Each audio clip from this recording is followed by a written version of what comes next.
Okay, good evening. Welcome to the RSU5 Board of Directors meeting. It is Wednesday, February 15th, 2023. We are in the Freeport High School Library. Jen will not be joining us this evening, and Maura will be joining us, but just a couple minutes late. Hopefully our student rep will be joining us, but we're not sure. So we'll get started in the meantime with the Pledge of Allegiance.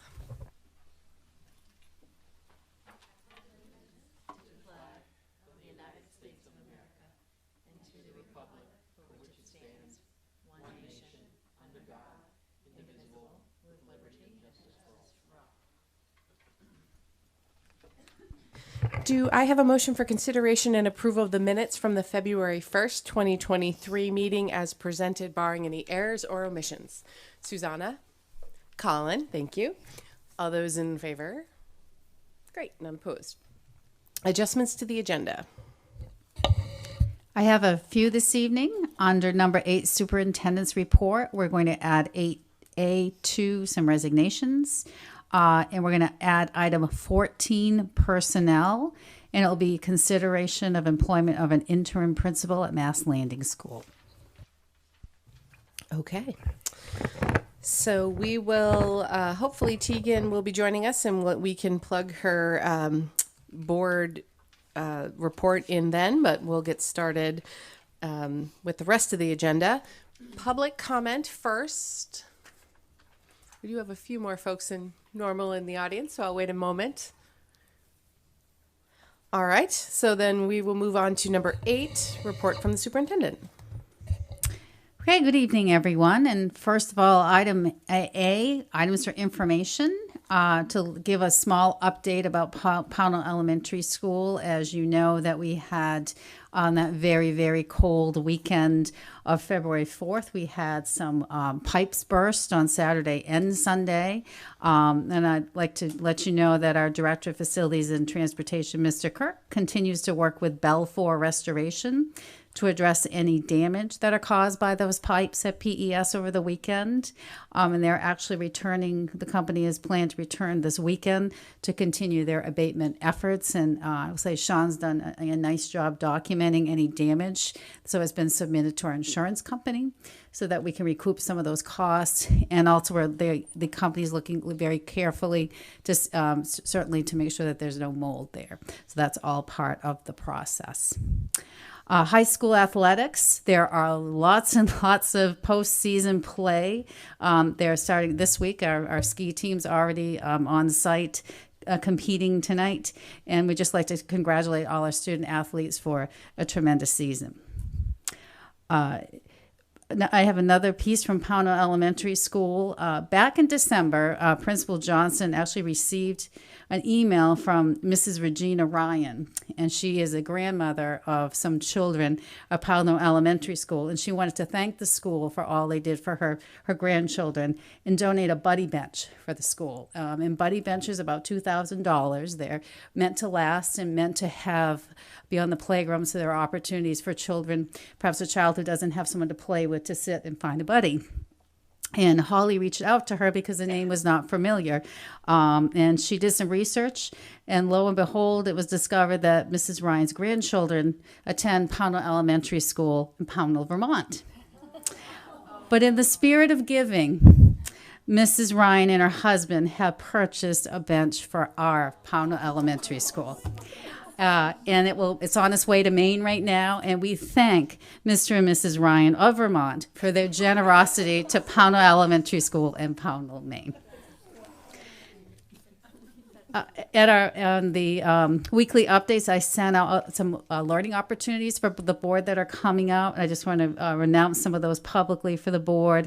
March 8th, Mass Landing will do school guidance, curriculum observation, and classroom structures to support social emotional learning.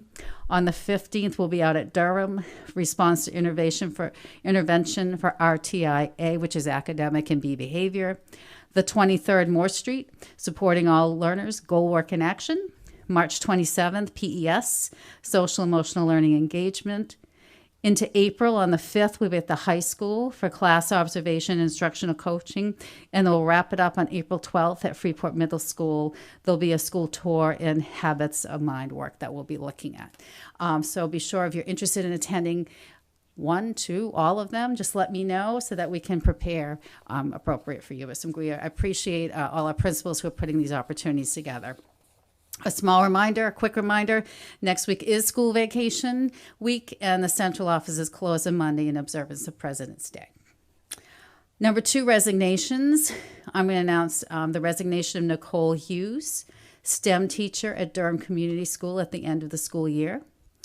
Barbara Olson, EdTech 3, Moore Street School, effective February 17th, 2023. Bree Taylor, EdTech 3, Durham Community School, effective February 17th, 2023.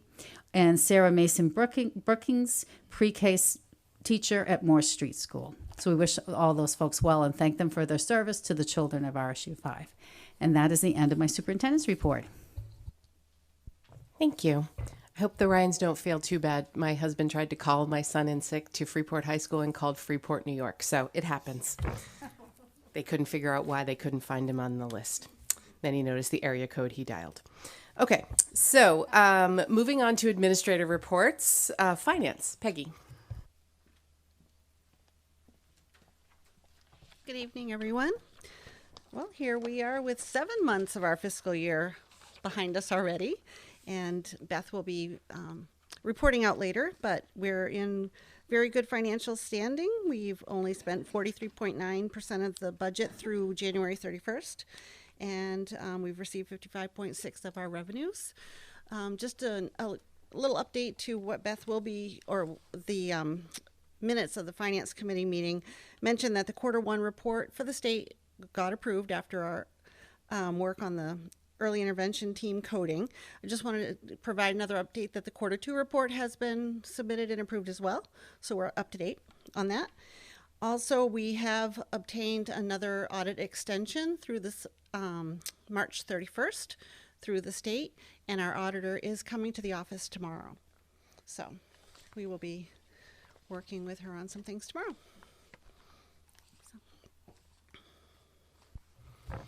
Okay, thank you. Thank you. All right, so we will move into board information exchange agenda requests. If there are any items folks want to mention. Maddie. I really just wanted to comment thanking Jean and the principals for the opportunities to be in the schools. That's just, it's huge, any opportunity we get to be in the schools and actually see the way things work and not just sort of talk about it in theory here. And you know, I'm speaking for myself, but I think a lot of us probably agree that schools changed a lot since we were sitting in those desks and on those carpets. And it's just super impressive to see our educators and all our staff at work. So really appreciate it. I will second that and encourage folks, if they have the opportunity, to attend any, all, whatever you can do. It's always worth the time. Susanna. Yeah, thank you. Thanks for, I'll echo Maddie there. I was just going to report briefly on 2 of the committees that we generally don't report out on, both being sustainability and DEI. So those have both met. DEI met yesterday and sustainability the week prior. So just DEI, we went over the faculty survey that was given out during last year. It was really great to see how many teachers have brought in new practices, both on their own, through their own work, and also through PD. And yeah, sought out on opportunities. So yeah, and what this has meant to them and where they're taking it. So whether that's general, gender neutral framing, power of language, obviously it's easier structurally for some departments to make change, whether that's with external support from the school, looking at different books that are being brought in, or the revamping of different curricula. Some departments have more access with students, and not so different departments doing different things, but really seeing the sort of the overall culture of belonging being not just a curricular topic, but of an everyday existence and throughout the school. So that was really great. Also joined by Dr. Sellers there about housing and other things. So it's just a good meeting. I just wanted to share. And then sustainability. We've been continuing to work with Sean Kirk, who's new, but bringing a lot of energy and openness. And I think we're appreciating that. The key focus of our last meeting, and has been a running focus for a little while, is on composting. And a lot of this has been on troubleshooting we're really, really keen and excited about the work and successes that Mass Landing is having, especially, and seeing why some projects are more successful with them than they seem to be elsewhere, and what we can be doing to strengthen other programs. And some of this is internal, some of this is external, and trying to work with the schools and community to figure that out or to work on that. Also looking at electric buses, and Sean is having a meeting this week with some other districts that have gone with electric buses and are having some issues with that, some sort of troubleshooting. So he was going to have some discussions about that and report back. Really excited that we've welcomed Volley back as a community member. So she has her history with this board, and she and I are also on the community sustainability board. So that's trying to develop that link a little bit, because one of the things we're doing is trying to connect the culture, trying to use both the school board and the community school sustainability board and the community sustainability board to work together on creation of culture and creation of sustainability culture, so that students are taking this back to their families, and the families are creating a culture where students are coming into the school really integrated in that. So that's, I think, all I will share on those two. So thank you. Susanna, do we know if Durham and Pownell have any sort of similar committees? So, within the towns? Right, because you're on the Freeport board. Right. Yes, exactly. And no, I'm not 100% certain. And that is one of the issues. There are some, that and a couple other things are areas of issues where Freeport is in some different circumstances than especially when you get into county designation. And one of the issues, for example, with composting is that we're using two different systems, and some of that has to do with Androscoggin County and where people will come. But some of that is also town related. So that's some of the things we're looking at. Yeah. I guess my ask would be is if we can find out if there's similar community groups in the other towns, just because I love the spirit of sort of all trying to tackle this from every possible angle. And I honestly don't know if there is one in Durham or Pownell, but if there is, we should be trying to engage all of them. I can totally find that out. And I would also just say that it's not too much more than a coinkydink that Volley and I are on, and Bob Stevens has been on in and out with both as well, that we're on those. I mean, it's not intentional. So it's not that we have representatives of Freeport. We do have representatives of the other communities who are on the RSU board, who are active within their towns on sustainability issues. But I don't know how formulated that is. But I can find that out really easily. Yeah, no, that was just my thought is if there is, sort of a town sustainability like Freeport has identified, then it would be great if they're all sort of rowing in the same direction, or at least knowing what's going on across the district. So, Beth. There is a sustainability committee in the town of Pownell. It's under economic development and sustainability. So they've kind of grouped it together, but it looks like there's about 5 members. So you could probably find it on the website. Yeah. And I have a feel, then I think I know if it's grouped as economic, I'm familiar with. Okay. I think I'm familiar with that. Yeah, so that awesome. looks like what it is. And I can figure out Durham. So, and I will link up with them because maybe that would be an opportunity for, we don't want to, obviously, Gina, we have to have conversations about what the jurisdiction is, but that may be a good opportunity, just especially when we're talking about things like culture and getting outside of the school and linking in with the communities. That's obviously very relevant. So thank you. Colin. Yeah, thank you so much for reporting out on that, Susanna. I think I guess it's an agenda request. I would be curious if somewhere down the line we could have a moment where we revisited or just stated publicly the goals of each of the committees that are currently working, and also how they are operating and where there are possibilities for public involvement in those different committees. Because I think there was a discussion at the DEI committee meeting, and I think it's relevant to the sustainability committee as well. Just a question of what are the beyond board representation, or even with board representation, what are the terms are there term limits for community involvement in any of these boards, and what would be the mechanisms for exploring getting folks involved in them? But I think predominantly just the question of could we just explore what indeed every board is meant to be doing and under what time frame? And because I know some of the boards are meant or have been formed, some of the committees, forgive me, that slipping into their committees, not boards. Some of these committees are formed with a very specific intention of something that needs to be accomplished, and then they're meant to be dissolved. So I'm just curious how that is determined and when we determine that we've solved all of the sustainability issues in the world and we can dissolve that committee. I think it's like next Tuesday, maybe. Then we can dissolve it before April. Yeah, no, I appreciate that request, and maybe we can look to do that. We kind of review all of the committee assignments at the end of the year for the following year, so it might be intuitive to kind of do a recap of what the different committees are in advance of that discussion. So not only for members of the public, but members of the board. I know I've over, various years gotten questions around, what does this committee do? What am I supposed to do on this committee? And to your point of trying to solicit interest and volunteers, members from the community, it would be great if they knew what they did as well. So maybe we can find a way to fit that in towards the end of the year when we're talking about those things. All right.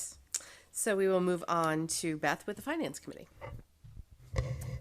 All right. So we met on February 1st and just kind of went over the things with the audit that's going on with the extension that Peggy already mentioned. And we got a bill for the $53,000 for this audit. And we are going to be doing a little research and see. We've looked at, Jean has asked some other superintendents to see what firms they use for their audit, and we kind of want to maybe do some price comparison and decide if we want to possibly go out to bid for that next year or the year after. I'm not sure how much time we would need. All right, so the FY24 budget planning update, we have an additional almost $700,000 in subsidy for the FY24, which is very good. And also we're just trying to be mindful of the paper expenses, as the cost of paper has at least tripled, if not more than that. And so we won't be printing the entire line by line budget at each meeting. It's updated, but it will be updated on the website. So if anybody wants to look at it there, they can do that, and we can provide a copy if somebody would like it as well. And we took a quick look at the budget brochure. I know that one of the committees, was it Strategic Communications, was also, they did most of the work, but we just kind of looked at it just to kind of take, see what we were thinking and potentially maybe do some more work on that next year, earlier in the game. So, and that's about it. I'll take any questions or if anybody has any. And I think we did get one question from Maddie about who the comments from the Finance Committee would be going to. Obviously you can weigh in and Maura's not here, but my thought is that brochure tends to be sort of spearheaded by the Strategic Communications Committee. So that would be kind of where I would expect some collaboration next year. I know this year is pretty much a baked done deal. But just around making sure that all the financial information, we're providing, stuff that the community can use.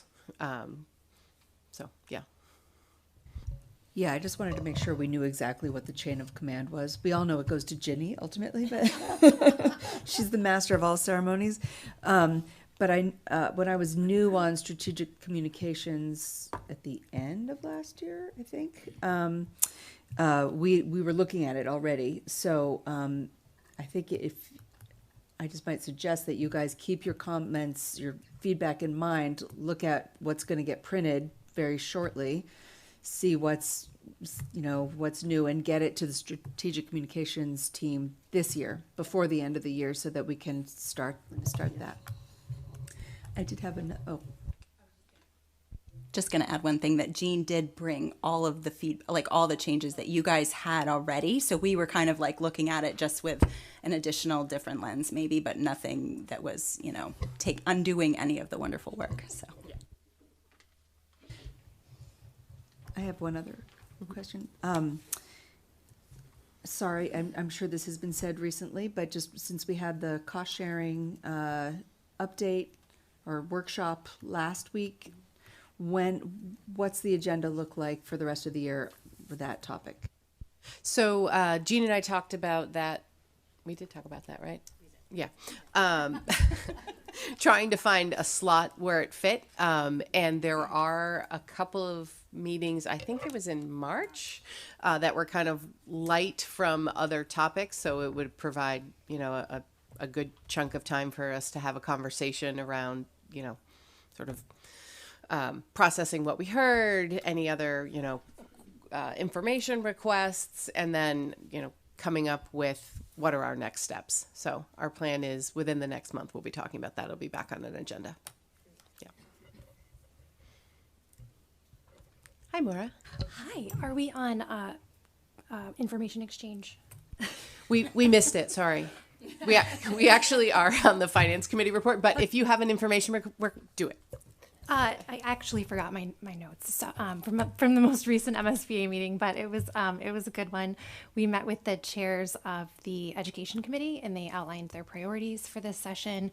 They're both very supportive of public education, which is great. And I wanted to share with the board also that I was assigned to the resolutions committee without really my knowledge. So now I am on. So we should have a very good idea this year of what the resolutions mean.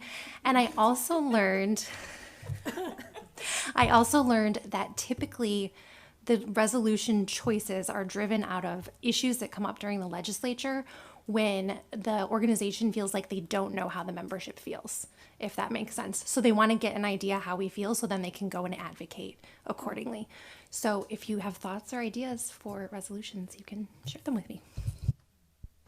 See what happens when you don't go to a meeting? You get volunteered for a committee. Voluntold. That's my favorite saying. All right. Thank you for that update. Are we set with finance? Yeah. Okay. So we will move on to policy. Thank you. We met on January 25th and then again on February 3rd. And the bulk of our time was working on that new policy for us, ACAAA, transgender and gender expansive students. So we're also looking at, Lisbon recently passed their policy, so we're taking a look at that. We've got some great input from Dr. Sellers, and we're just trying to get that done this year, right? This year would be great. Sooner would be better. I'll take any questions before I go into what we're looking at tonight. Any questions? So tonight we don't have anything for first read for you because most of our work has been on that other policies. So we have second read, IHBAC child find, and JRA student education records and information. Nothing substantive came out of our first read, the pass of the first read of JRA, but there was a lot of discussion on IHBAC, and we did our best to rectify some of those concerns. So hopefully it's a lot more clear from the top of the document exactly what child find is.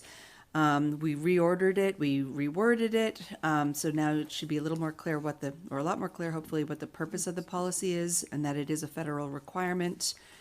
Well, I can't read we changed English learners to multilingual learners. We removed that duplicate sentence that Kelly found, and I think that's about it. As I was reading it over in preparation for this meeting, I found just a couple of little edits that we might want to consider for clarity and consistency. So on the first page, I noticed that child find is used mostly as an adjective, but there are a couple of places where it's kind of more used as a noun, and I thought it might be useful for us to, instead of using it as a noun, think more about being consistent about the usage.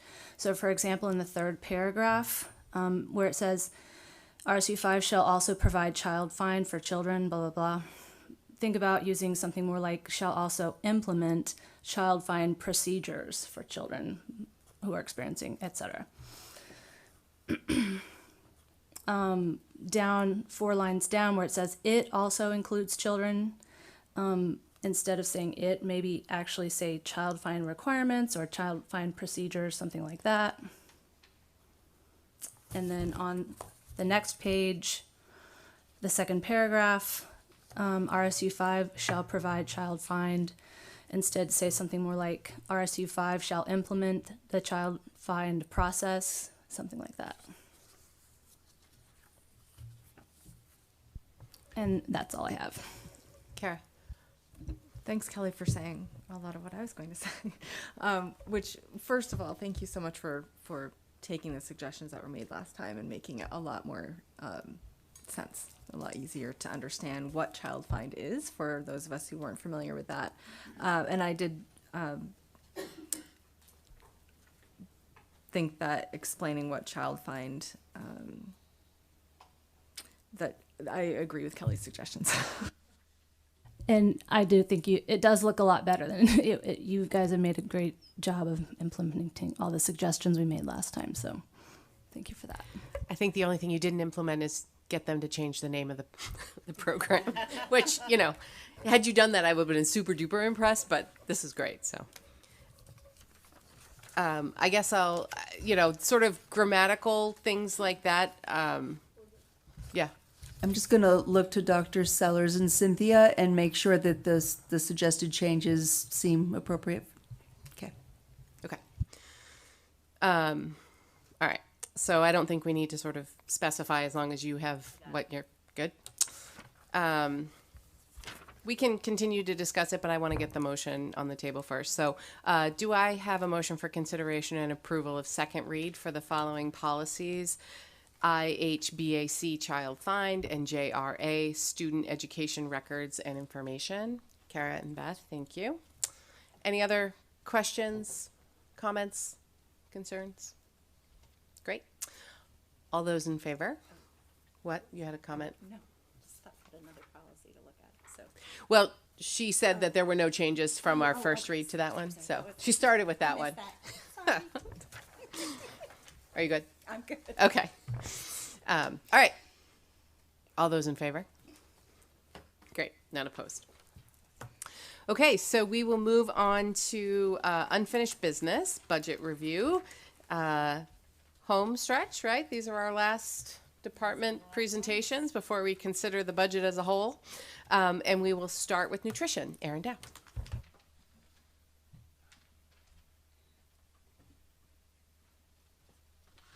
Good evening. How are you guys? So I watched myself on YouTube and what I presented to you last year, and a year ago, almost to this day, I told you that that I projected based on year-to-date stats at the time that we would serve 75,000 more meals than we did the previous year, and so I went and I checked. And I don't generally like to be close enough for government work, but I was. We did about 73,000 more meals last year than we did the previous year. And if we compare our meal stats last year to, or even this year, compared to pre-COVID, the stats are even crazier. I mean, we're talking 260% increase in breakfast, and I should have written it down, but like 30 or 40% increase in lunch. So we're doing a lot of meals. And so for those who have been on my full 5-year journey here, this is my 5th budget presentation here at RSU5. I don't want to sound like a broken record, but as time passes and, things change and the earth goes around the sun, I keep doing what I'm doing and it kind of works out. So that's kind of how I approach this next budget. So this year we're serving even more than last year, but I'm not going to make any predictions because I don't want to be wrong ever. But breakfast so far is up 30%. Lunch is up another 14%. And so the momentum keeps coming. And so as a result, food expenses are way up because we're not just dealing with increased meals, we're dealing with really increased costs. If you haven't noticed your grocery bill lately. But then again, so are meal reimbursements. So that's the nice part, is the more meals we serve, the more money we get. And those are appropriately covering the increased expenses right now. This year we're serving more local food than ever. That costs money, but we have mitigation techniques in place, like the Maine Local Foods Fund, which we are exploiting to the max. This month I did my first pickup of local Maine fish from the pier down in Portland, from the Fishermen Feeding Mainers program, which is a program that uses private funding to buy up surplus catch and then give it to us. And I picked up hundreds of pounds of pollock and monkfish, which makes the fanciest fish tacos, but we're going to have them here at the high school because it was free. And when I went down to pick that up at the pier, I asked the guy, is this really helping? They said they would not eat if this program did not exist right now, because when there's a glut, they're not selling it. And so these private funds are picking it up. I'm exploiting my contacts with the state to get us additional USDA foods, which has been super helpful. And we're actively working with student groups right now, 3 groups at 3 different schools at JMG, to help increase meal access even more. And they've had some great ideas, and we're finally in the phase where we're going to make decisions and move forward. So pretty excited. I think they're going to come present to you guys as part of their Full Plates, Full Potential grant. So I did realize also this year that it's been a decade that I've been in school nutrition. So I'm going to keep with that theme, doing what works. And really all I've done with the budget is make the same kinds of adjustments that I have in years past. We serve more meals, food costs more money. Reimbursements offset that. So really all we're looking at in my budget are small upward increases in 4 positions to give more hours in the kitchens.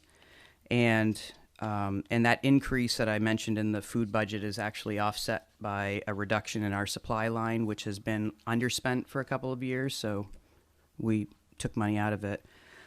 So really the net effect at the end of the day for the budget for fiscal year 14 is a cost neutral effect to our efforts to feed a whole lot more kids than we ever have. So if you have any questions, I'd be happy to answer them for you. Matt. All right, thanks. No, I'm just kidding. I think you're going to hear good things, so don't worry too fast.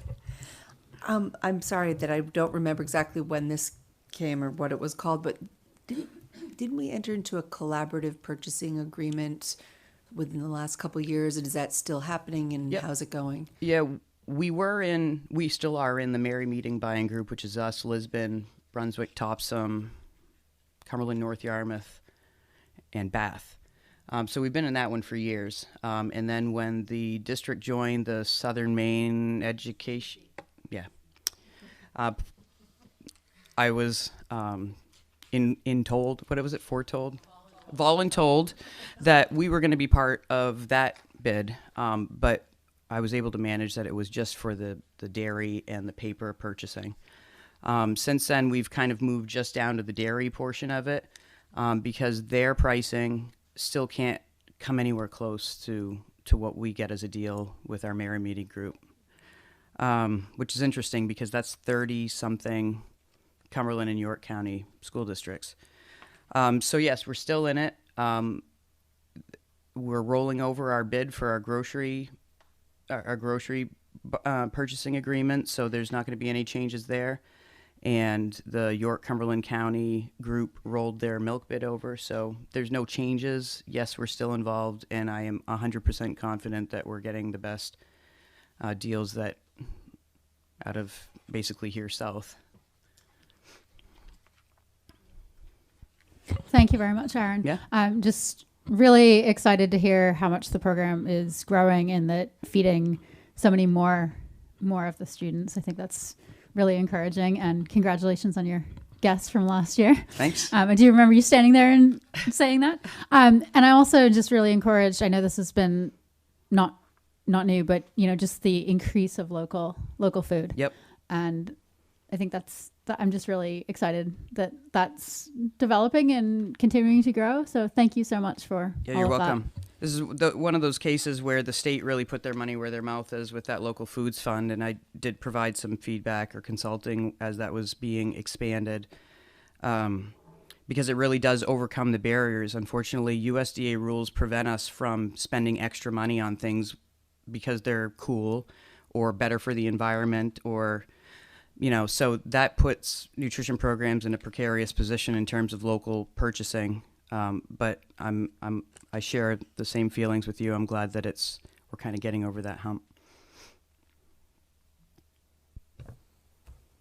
It's great when you can come up here and, be serving more people and have a cost neutral budget. And we love that. I try.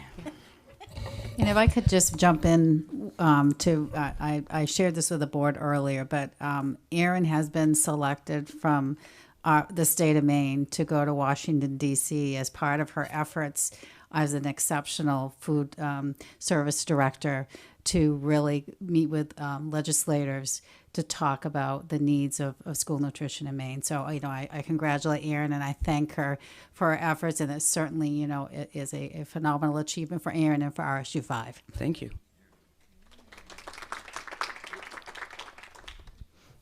Maura? That's very exciting, Erin, and thank you for the update. I forgive me, I know we talked about this before. Could you remind me again about the meal applications and how that's going? Yes. Let me pull out my stats. But it's always been the case that a free and reduced percentage affects a state subsidy for general education purposes. And since the state, is this what you're asking? I'm on the right track? Okay. Since the state made meals at no cost, there's been all kinds of questions about what are we going to do? Who fills out a free and reduced application when they don't need to? But in keeping with what I've always done, I've pursued it aggressively this year. And I actually kind of got it up over last year. So what I can say is if you're looking at the numbers from last year, you don't need to worry because they're higher this year. And they're only about 3% lower than the highest year that I had pre-COVID. So we're about 19% as of October 1st enrollment. And so we enrolled the district in Provision 2, which is a program that basically allows us to collect applications during a base year, which this year is. And then for the next 3 years, we don't collect any applications. We can't, in fact. Which at first I was like, well, why wouldn't we be, what if I can do better? But the reality is we're not going to do better because as the awareness grows of the free meals, this is becoming a zero-sum game for the free and reduced meals. So basically what I'm saying is we're at the best place we can be right now in terms of the free and reduced percentage, and I'm told there are a lot of conversations on the state level already happening about replacing this with something else or expanding it maybe to include kids that receive main care or other kind of tangible pre-existing indicators of economic need. So I guess all I can tell you is stay tuned like I am. But I think we're in decent shape, at least in terms of where we were last year and moving forward for the next few years. I'm glad to hear that conversation is happening because, there's so many other benefits to it other than the free and reduced lunch right. that people may or may not know about, and I was definitely fearful that eliminating, I love the fact that the lunch is covered for everyone. Mm-hmm. To your point of the increase in meals we're serving. But I was really afraid that would really discourage people from filling out the form. And if they could just change the name of the form. Yeah. I mean, we'll still be able to, for our own purposes, do a very basic economic, I don't know what it's actually called, but let's just call it an economic disadvantage form. So it'll definitely sound better than that when I can actually tell you what it's called. But we can collect that data for our own purposes. So, for example, if the high school wants to know who might need help with field trips or whatever, they'll be able to still have current data to be able to do that. But I agree that other benefits to free and reduced eligibility for families may fall by the wayside because this application is not in play. And so I'm hopeful, and I've certainly voiced it when I've been in meetings, that there's a process kind of in the works for that part of it as well. And is this this might be a question for Cynthia or Jean, is this the same indicator we use when we're looking at our scorecard around economically disadvantaged? Yes, it is. So And that, all our Title I funding and all of Yeah. that is tied to that number. Maddie? I'm just going to request that we be kept informed about whatever might be happening at the state level around those conversations, and what kinds of impacts that might have for our community families, because we've talked about being more active as a board in terms of supporting or opposing legislation changes, and I think your leadership here could be really helpful, and if we could speak on behalf of others, this might be a good opportunity. Absolutely. I wish we had someone on the resolution committee. It's almost like this should be a resolution. Kind of sounds like Do you it. have any ideas, like specific ones? Yeah. Yeah. Any other comments, questions for Erin? Thank you. You're welcome. All right, we will move on to community programs. Peter Wagner.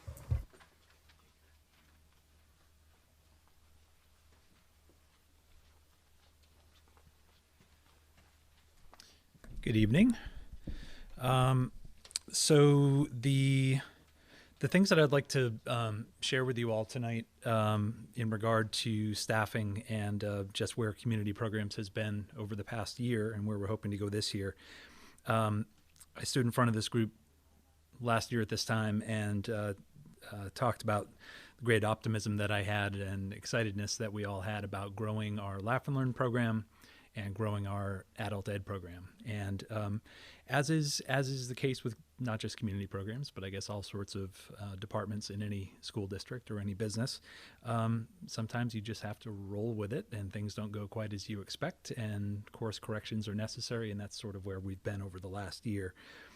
So speaking specifically to the anticipated staffing adjustments that I shared with this group last year, the things that I listed for you were hiring a part-time post counselor. That's the program where we work with Freeport High School recently graduated seniors to get them from graduation day to their first day of college, formerly known as Summer Melt. Yeah, right. That's the one. We were looking to hire a workplace readiness instructor, and hopefully hire additional Laugh and Learn staff to maximize the attendance and programs at the new Mass Landing Mobile Center. So I'll start with that. It's been a long and arduous road already, and there's a lot more to come, I'm afraid. But that building that's been sitting there at Mass Landing since summer, and we really hoped we would be in there on the first day of school this year. We will not be in it before the first day of school next year. So that's a long story. I'd be happy to chat with any of you after this meeting and tell you how that all went down. But one of the things that we found out about it as well is that while the square footage is what we expected and what we were counting on and could accommodate a good number of children, there's also a licensing regulation about the number of flushes, the number of toilets in a building, and we're limited to 20 children per. So we're actually going to be we will have fewer spots in Laugh and Learn next year available because of that. So that's an issue that we'll need to adjust going forward. So the idea of hiring more Laugh and Learn staff to accommodate a larger population in that new building, well, needless to say, that didn't quite happen like we expected it to. But we're doing well. Our program's doing very well in Mass Landing. They're being great, generous hosts over there for us as always. So we'll go at it again in the fall. And then in regard to adult education, it's just been a very challenging year with staffing and with hiring. We've been without a high set instructor since August. Katie Bezier, who was our phenomenal adult ed coordinator, moved on to other work and graduate studies recently. She's doing some contract work for us and kind of stepping down her involvement with us right now, but she ended her employment with us at the end of January. And so we are a little bit frozen in place. We have not had bites on the Learning Lab instructor posting that's out there, and we were not able to scale up and hire those additional counselors and advisors that we were hoping to. So I'm fully counting on things regulating. We have a lot of great candidates for the adult ed coordinator position. We interviewed 2 last week. We're interviewing 2 more on Friday, and I think that we will have our hire from among that group of 4. But adult ed, we're making it through right now. But it's a little bit tricky when we have new students that come to us and we just don't have the full range of support that we would have if we're fully staffed. So that's kind of the biggest staffing challenge that's ahead of community programs right now in the immediate future. So that's looking back at what I shared with you last year. For this year, I am still trying to hire a part-time post counselor, post/summer melt. The group of counselors and administrators at the high school are on the job of trying to send names and suggestions of students that we should be targeting for this program, and we will be able to offer them assistance and guidance going through this. And I hope that it's with a counselor that we're able to hire this spring to bring them on board. And I'm still hoping that we'll be able to, once we have an instructor and able to serve our core missions, that we'll be able to look at some more college and career counseling support that we can get on a part-time basis in adult ed. And then the one other thing that I hadn't put in here in print, but I'll just mention to you, we have, through our partnership with Freeport Community Library, and Courtney Sparks, who's the director up there, we're partnering with them to try to build out a really thorough and comprehensive after-school program that's aimed at middle school students, specifically Freeport Middle School. The proximity of those 2 buildings, the reality is that kids, 6th graders and 7th graders in particular, they leave school in the afternoon and they go up to the library, and that's their spot. They have it's not an after-school program, but the kids make it so. And so we would like to build that out and have staff and activities there 3 or 4 or 5 days a week to keep them occupied, to offer enrichment for them. They're going to be there no matter if we do this or not. So if they're going to be there, then let's have something for them. So we have, again, in partnership with the library and the Friends of Freeport Community Library, we've applied for a $65,000 grant from the Davis Family Foundation that would fund a coordinator plus a healthy weekly budget for after-school programming for middle schoolers. So if that grant money comes through, then we will be looking to hire another coordinator to do that after-school program. So that's exciting. We'll see where that goes. We should find out hopefully around the 1st of March. So that's what we're looking for the coming year. What questions do you have? Maddie. These aren't necessarily budget related. They're kind of tangential, but Yeah. I'm just wondering, is the library slated to do a remodel? I know that was in the works a couple years ago. Yes. So there's a committee that Courtney has formed. I've been invited to be a part of that, and so there's some visioning that's going on right now. There were really nice drawings that were done 4 years ago. Just to do those renovations, the cost has perhaps doubled in that period of time. And I think there's been an awareness that, look, if we're going to do something, let's make it a more comprehensive fix and upgrade for the whole facility. So they're revisiting that. I'm not quite sure how that process is going to play out, but I know that something's in the works. It's still probably a couple of years down the road, it sounds like. Yes, absolutely. And I know this is a budget presentation and not like your typical like coming and telling us what's up, but it typically turns into like a review of the program, and I just didn't. It sounds like some significant challenges around staffing in particular, but I just didn't want you to speak publicly without the opportunity to also say there's a lot of great stuff happening as well. Oh, yeah. With the new Mainers, with everything that your team did for helping them with ESL. We don't call it ESL anymore. Sure. So I just want to acknowledge that. I know that your team's been doing great work. Thank you, Maddie. I really appreciate that.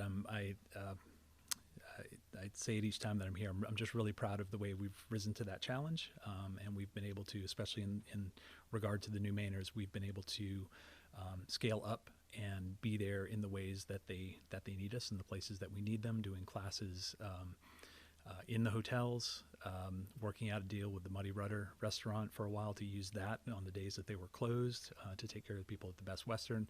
And we still have 6 English learning classes, 6 sessions per week that we're offering. And, right now we're just trying to get a handle on the population and the comings and goings, and there's a lot of uncertainty right now. But our team is doing great. We're getting a lot of mileage out of a pretty small group right now. But thank you. Yeah, I'm really proud about where we are, and things are going to get even better. So that's good. Yeah, thank you, Kelly. Yeah, I just like a little bit more information about the Laugh and Learn Center. If the money was in the budget to add additional flushes to the facility, would it be something that was actually physically feasible to do so that we can increase our capacity? Right. I hope so. So it's a 2-classroom building, and each classroom has its own small storage closet, and the bathrooms are actually larger than the storage closet. We've looked at them to see is there a possibility of putting like stalls in there, right, walls, and put 2 flushes in.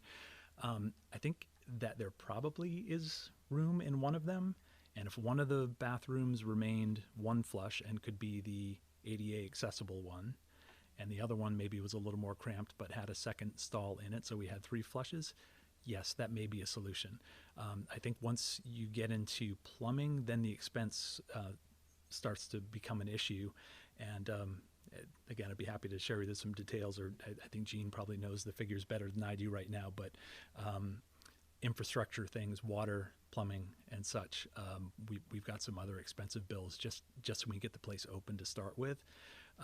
But yes, that's absolutely maybe like a phase 2 or 3 or 4 sort of thing. Yeah. But we obviously want to get the most out of the building that we possibly can, and that would be required to get more children into it.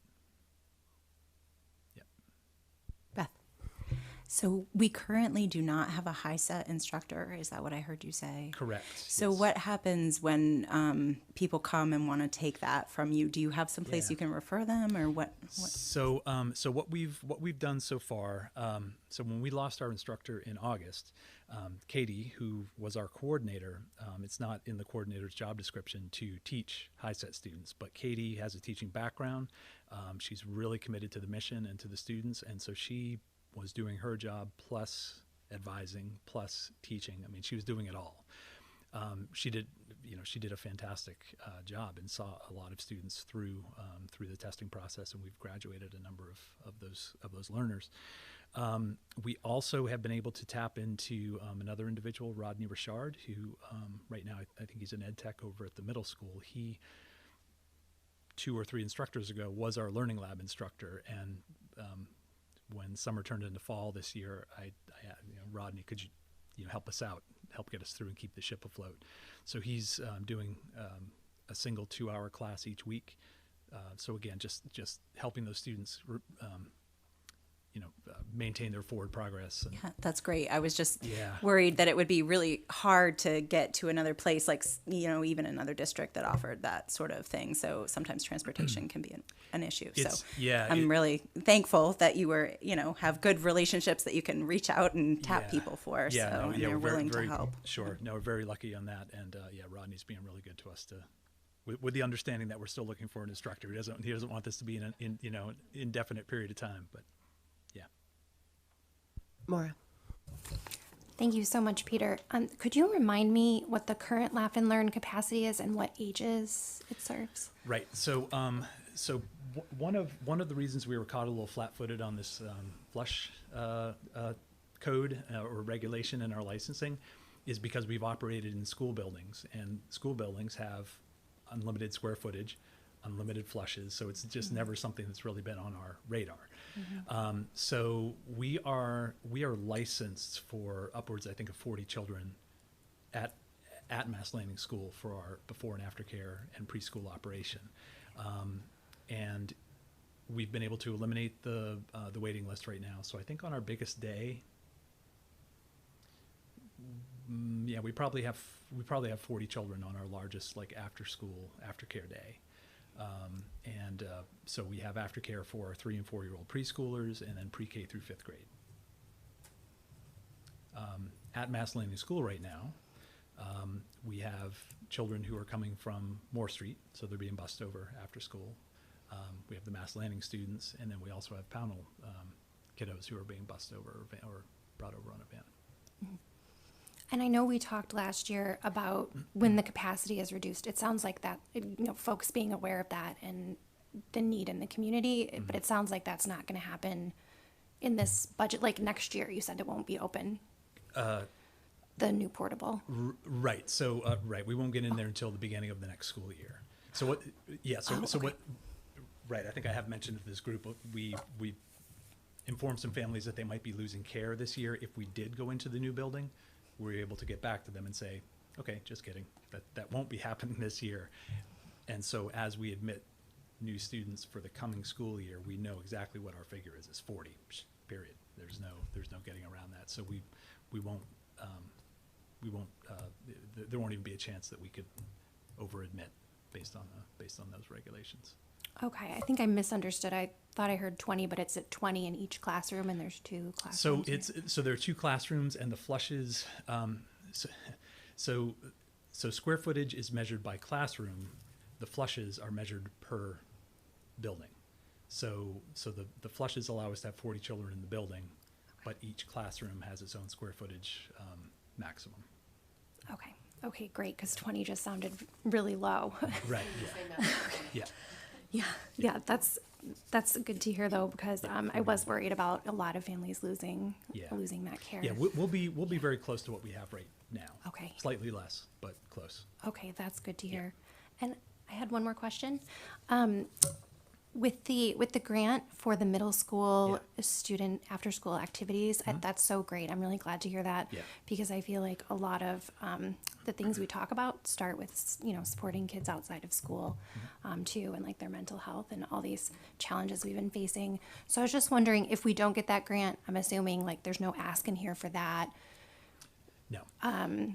So that is Maura, that's something that we're prepared to invest in, whether or not the grant comes through. I'm really confident that we very well may get our full ask. Even if we get a partial, we're still going to do this. We're going to find a way to do it. It's needed. It's time. And so we're prepared to invest in that. Maybe seek another grant. I don't know. But and even if it's our community program staff and volunteers who make it happen, we're going to find something. Yeah. So just a little reminder on how Peter and Aaron's program are a little different than all the other departments we hear from. They are both what considered enterprise funds, which means they are not funded other than the HiSET program, correct, the adult ed program, $112,000 on the budget every year. Other than that, all of their programs are funded through the people paying for Laugh and Learn, the people paying for the programs, those sort of things. So tax dollars don't pay for those programs. Just the adult ed program at the $112,000 level. That's what the tax implication is, I guess, if you will, of his program. And the same with Erin's, right? Her program is funded through reimbursement and a la carte sales and those sort of things. Historically, that the nutrition program had run at a deficit, and so the district every couple of years would have to kick in $100,000 to bring it back to neutral. But Aaron has done a great job over the last several years to get it so that it's self-sustaining, which is fantastic. And all of Peter's growing his programs and those sort of things are all self-funded through interest in the programs, et cetera. So it is a little bit different, as those two are enterprise funds, as opposed to we add a teacher, we pay for the teacher, right? So it's just a little bit different. I just wanted to remind folks about that. Yeah. So if we hire a new staff member, that person will be responsible for new programs that will bring revenue to pay for the position. So yeah. You just mentioning that Laugh and Learn is something that people pay for makes me wonder if the equation has been done about plumbing costs versus number of additional kids we could find room for if we had more flushes. Right. Is that a possibility? That math would be relatively easy to do. Yes. Yes. Have not done it yet, but yeah. Sorry, so who actually owns the portable? The school district. We do. Are we allowed to allocate funds to its improvement, even though it's part of the enterprise? That distinction you just made, I'm now. If we wanted to throw 14 new toilets into it, I mean, I'm thinking look at big. Sean I just here. want to. All the people. We don't have room for kids. We just have all room the for people toilets. that voted for me. I just want them to know that I'm going through on my promises that I made to the people. A toilet for every man, woman, and child. Yeah. If we His campaign decided, promises more toilets. no, if we decided we wanted to do some physical plant improvements, that is within our jurisdiction to do. We could put that on our capital improvements under Article 9. Yeah, I mean, I assume that, as a building that is owned by the district, right, it came through the ESSER funds, right? I'm looking at Cynthia now. So that would be through the district. It will be a building on the, on the balance sheet of the district. I think generally best practices is to, keep them kind of separate. But obviously we got to get the building open. We got to do all those things. So. Yeah. So I guess that was just if that is so, I guess my question is, I'm not actually even sure how to frame it exactly, but it seems like right now you are not asking for any capital money. You're confident that with everything else that's currently in the works, that opening fall 23 is possible. Yes. Because I suppose why I'm asking it that way and kind of grinning at you in a weird way is because I'm kind of curious whether, like, if you did ask for or we did allocate some capital to that, is it more likely that we would be able to open? No. So our ability to open is completely separate from the question of how many flushes there are and how many children we can admit once we do open. So it has 2 functioning bathrooms, but it's a matter of permitting and ADA compliance and sprinklers and having a separate water line for the sprinklers, separate from the rest of the water in the building. There are a number of things that need to be done that are required for the certificate of occupancy. Having an extra flush and being able to admit more kids, that would just be sort of icing on the cake. That would be serving more families. Yeah. But in terms of meeting all the requirements that you just stated, for example, ADA compliance or sprinklers, there is money budgeted for that, even if it's coming out of I think you referenced pulling money out of the CP Reserve Fund. That's what you'd be talking about. We're committed to finding a way to make that happen, yes. Kelly.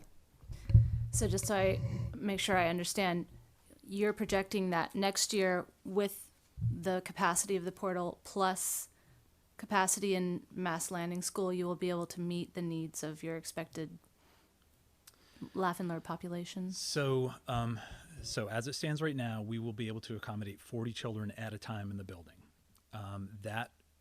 As it stands right now, that is slightly less than the number of families that we serve in Mass Landing proper. So our capacity, if nothing were to change right now and that building were to open, would be slightly less than it is now. That does beg the question, well, could we do something in the building and still offer services in Mass Landing and just have more children in those 2 spaces? Yes, if we can hire staff to make that happen. Childcare businesses have shut down over the last 2 or 3 years. It's a critical need for not just our community, but all over the place. The question is, where did the childcare providers go? So that's been tough. We're finally full staffed, and that is thanks to the fact that 3 Freeport High School students are working for us now we haven't had that for a while, but they're making it possible for us to operate fully right now.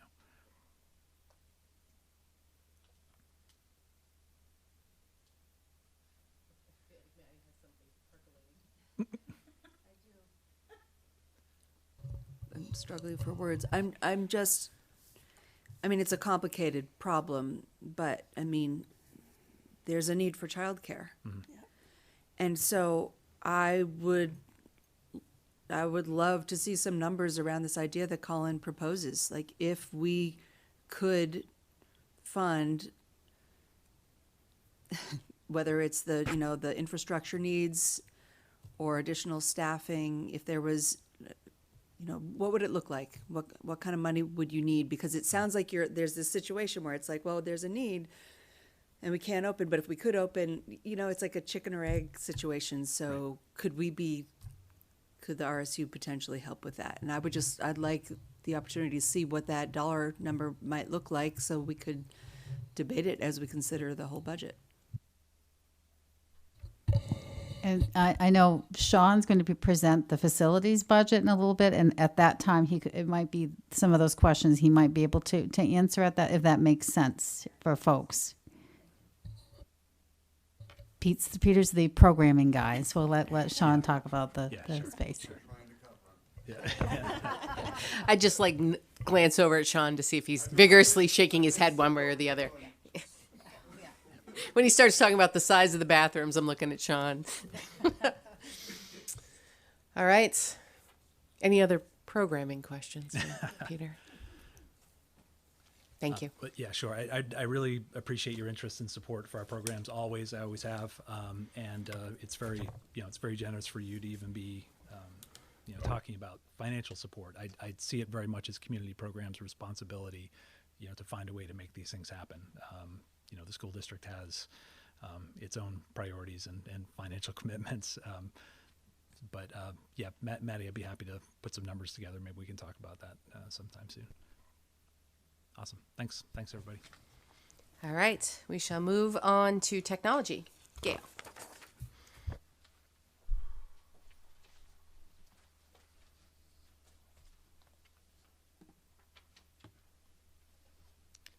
Hi. All right. So just thinking about last year, thinking about the requests we had from last year, wanted to thank you for your generous support for the tech budget requests. We were able to purchase additional devices to meet the needs of our increased enrollment. So we ended up getting some more iPads last year for the lower elementary grades and the MacBook Airs at the 6th grade level across the district. We also added in the insurance costs for the 2 laptop leases that covered our grades 7th through 12. We're in year 2 of the MLTI leases, which includes mobile device management licenses for all laptops in those grades, and our request for setting up the Google Sync automated user provisioning project with Amplified IT has helped our team be more efficient in managing the many student Google accounts. So that's just a long term for it. They set this up for us. It's been this wonderful thing that helps do some of the work for us. So that's been great, thanks to your generosity. So we've had no staffing additions this past year. Our team is currently fully staffed with our 4 technicians and 1 data specialist. Any questions about this current year we're in before I move on to our requests for next year? All right. I'm not requesting any staffing adjustments for next year.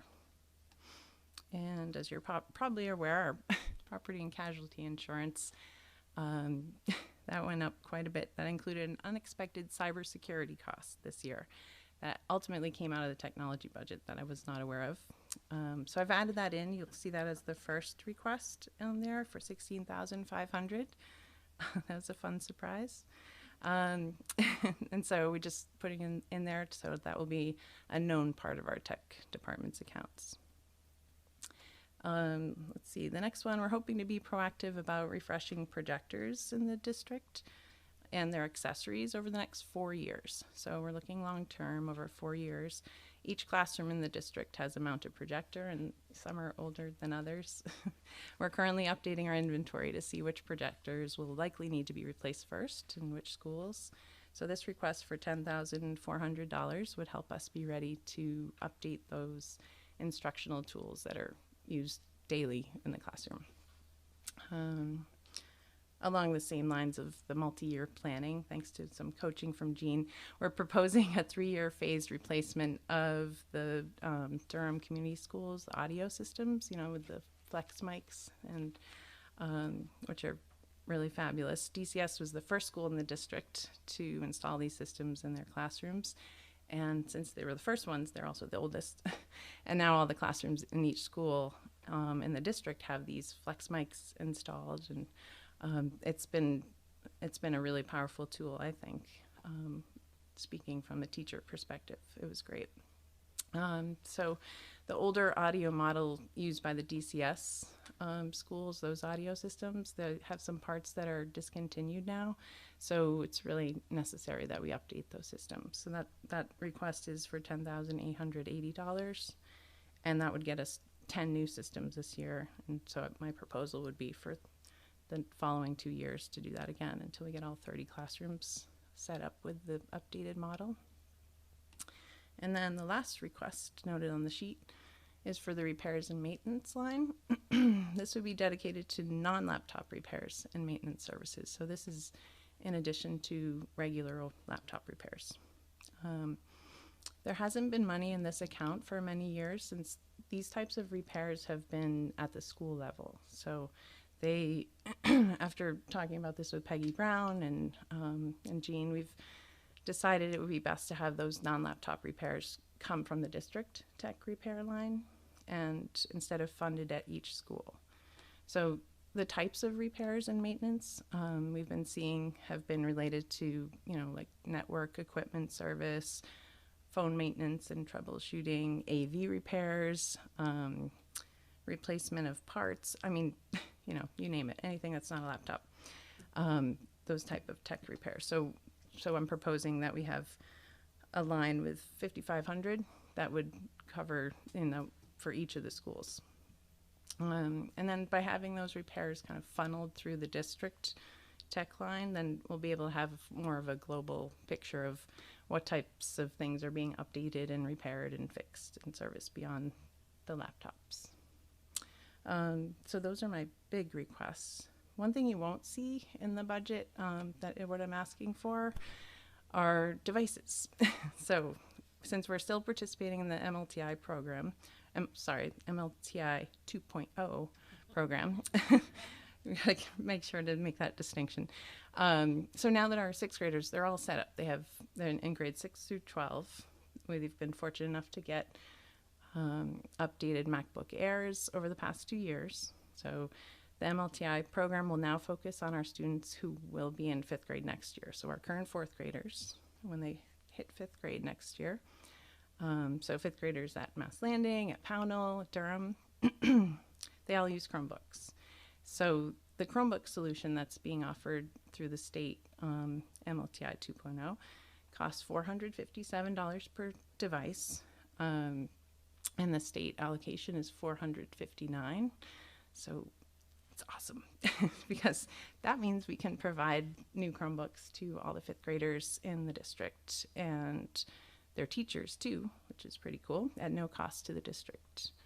And that costs the $457. It also includes a 3-year Chrome device management licenses, and which we would have had to buy anyway. So that's great that that's rolled into that cost, and also a 3-year warranty with accidental damage protection. So yeah. And they're cool too. They're like the kind that flip over, and they come with a stylus. I think they're going to be really excited. So yeah, so those are our big asks, and here to answer any questions. Thank you so much. I have a question about, so you mentioned that the teachers, 5th grade teachers, would also get Chromebooks. And would that mean that we would not be needing to purchase separate laptops for them? How often does that happen, that they purchase new laptops? So the teachers currently have laptops. They were given, I think the high school would be the ones that would come up next. So the ones at the elementary level were the ones that got them most recently. So that's not for a couple more years. But they will still have their MacBook Airs that they have. I wouldn't dare take those away. Well, I wondered how many teachers might still want to keep their Absolutely. MacBook Airs Yeah, so and they not can go still to a keep Chromebook. them. And the state's the one who decides if that, they're going to the teachers. So the teachers received MacBook Airs through the MLTI program for grades 6 through 12. And then the elementary teachers just got them as, part of the budget, right? It's what we provide as their tool for teaching. But so this will be in addition to their MacBook Air, the Chromebook. And I think it's kind of nice because then they'll be able to have the same tool that the students are using, and they'll be able to try out things and use that and just be better aware of what it's capable of. The cybersecurity. Can you share a little bit about the history of how much that has cost and what you think the projections might be going forward? And I'm looking at Michelle. Take it away, Michelle. So this is a relatively new offering as part of the property and casualty insurance, given the rise of cyber attacks, particularly on school districts who have historically been easy targets. So there's not a lot of historical data because it wasn't really offered prior to a couple of years ago. And it was kind of rolled in to the whole insurance coverage. In terms of where the increases are going, I mean, that's a big driver in the increase of property and casualty insurance as a whole. It's one of the biggest things that we're seeing drive the costs up, and sort of one of the reasons for that is very few insurers will even offer it. So looking into the future, I'm not sure what the answer is on what it'll be, but it's, in my opinion, well worth the $16,500. Were there to be some sort of need for that coverage, because it can bring things to a grinding halt, and we have a lot of information in our system that we wouldn't want out there. So, Maddie. Oh, you have another question? just wanted to ask if you feel like you have enough tools to fight these attacks. I would say that we are always looking to make sure that we do. You know, today I watched on my computer a webinar. I think the title was "Your Inbox is Full ...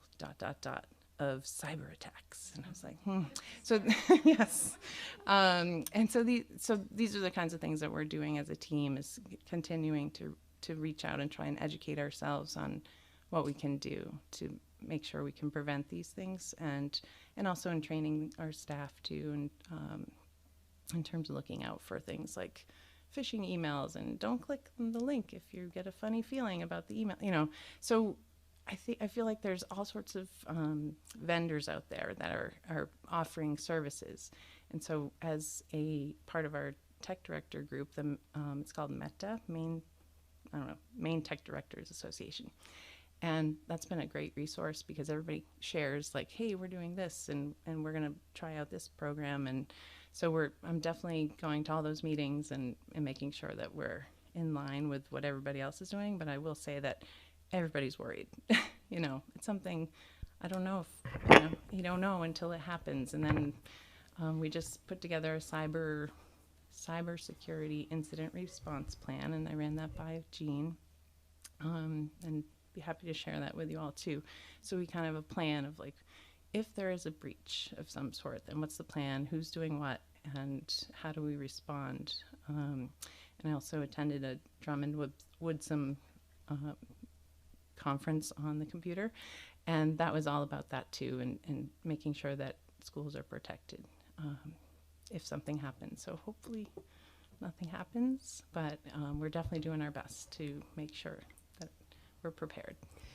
And another piece of the property and casualty insurance is an offering from a cybersecurity company that we participate in, and they do scans of our system. They identify potential areas of weakness. They they provide reports, on how to address those things, how to fix those things. They didn't get a ton of response from people participating in the program. And of course I asked why, because I knew we did.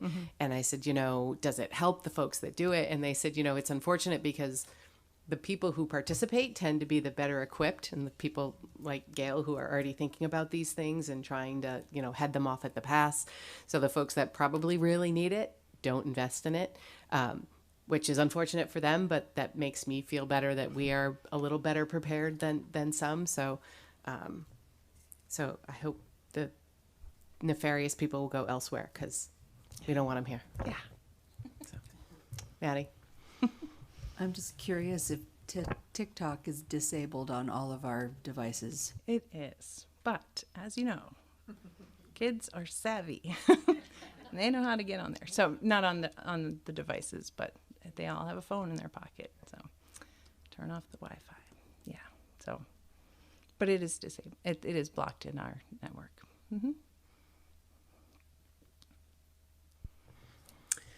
All right. Any other questions for Gail? Thank you. Thank you. All right. We will move on to facilities and transportation. Welcome, Sean.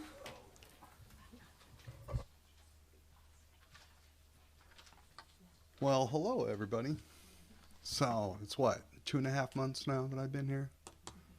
We're not going to use the word challenging. We'll use there's a lot of opportunities that I've experienced as we come through. So I'm going to stay focused in on what I know of the budget at this point. A lot of this was pre-prepared. And I'll run through this, and if you guys have questions and I don't have the answer, I will get back to you with the appropriate answer within the next couple of days, and hopefully be able to get more familiar with things here. So I know our objective is to ensure that all staff and students have quality facilities to meet their needs, and all requests regarding the maintenance of our facilities align with this objective. So on a day in, day out basis, when I'm walking the buildings, I'm looking for any potential problems, potential capital improvement things that may have been missed. So I am trying to be fully alert as I go through the properties. And on top of that, make sure that we're staffed on the facility side in the buildings. And we have actually made some progress in those areas since I've been here. I think we have presented to 4 individuals since I've been here. One of them did not respond back to us when we asked them to get their CHRC. Other than that, we got, I think, 2 orientations tomorrow for custodians. So we are making progress in the buildings and filling those positions. I can't say on the bus driver side, we've been struggling a little bit, but we'll move into that. So the request for new school bus aligns.